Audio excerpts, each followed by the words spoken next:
में बैठा दिया जाए तो सुन तो वो सब कुछ लेगा, टीचर क्या बोल रहा है, लेकिन उसके समझ में कुछ आने वाला नहीं है। इसी प्रकार इस ज्ञान को समझना बच्चों का खेल नहीं है। इसको केवल और केवल विवेकी पुरुष ही समझ सकते हैं।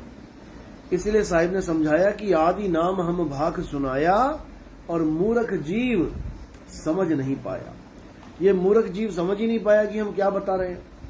हमने जहां बोला कि नाम लो, नाम का सिमरण करो, ये मंत्र का जाप करने लग गया।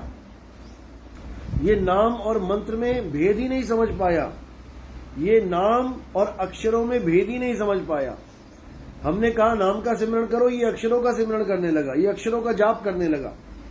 इसीलिए कबीर साहब ने बार बार उस नाम को सतनाम बोल के समझाया कि मैं जिस नाम की बात कर रहा हूं वो आम नाम नहीं है, वो कोई आम अक्षरों का नाम नहीं है कि तुमने हजारों लाखों नाम बना के रख डाले। अरे एक नाम मिलना ही बड़ा मुश्किल है इस दुनिया में, तुमने लाखों का ढेर लगा दिया। इसलिए साहिब को कहना पड़ा कोटि नाम संसार में, इनसे मुक्ति न होए, और गुप्त नाम सतपुरुष का बूझे बिरला कोय। यानी जिस नाम की मैं बात कर रहा हूं ये वो नहीं है जो तुम लेके बैठे हो, हिंदी, पंजाबी, उर्दू, फारसी के नाम। मैं उस नाम की बात कर रहा हूं जिस नाम की वजह से पूरा ब्रह्मांड टिका हुआ है, जिस नाम की वजह से तुम्हारी काया ये चल रही है, फिर रही है, खा रही है, पी रही है, जिस नाम की वजह से तुम्हारी काया जिंदा जीवित दिखाई दे रही है, मैं उस नाम की बात कर रहा हूं।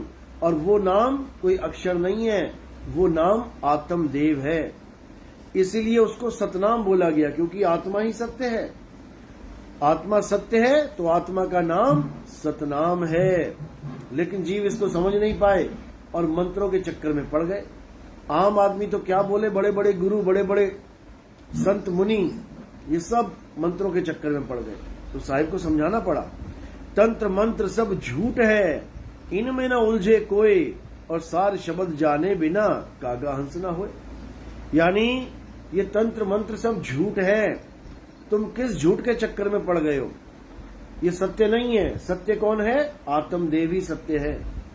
वो आत्मा सत्य है जो अजन्मा है, नित्य है, शाश्वत है, पुरातन है, अडोल है, अबोल है, अकह है, अनाम है, अचल है, सदा स्थिर रहने वाला है। ये आत्मा सत्य सनातन है। इसकी पूजा करो, इसको जानो। अगर इसको नहीं जाना तो समझो कुछ नहीं जाना, जीवन बर्बाद हो जाएगा। तो साहिब ने आत्मदेव की बात करी, लेकिन ये जीव आत्मा को कभी समझ ही नहीं पाया और ना ही कोशिश कर रहा है समझने की।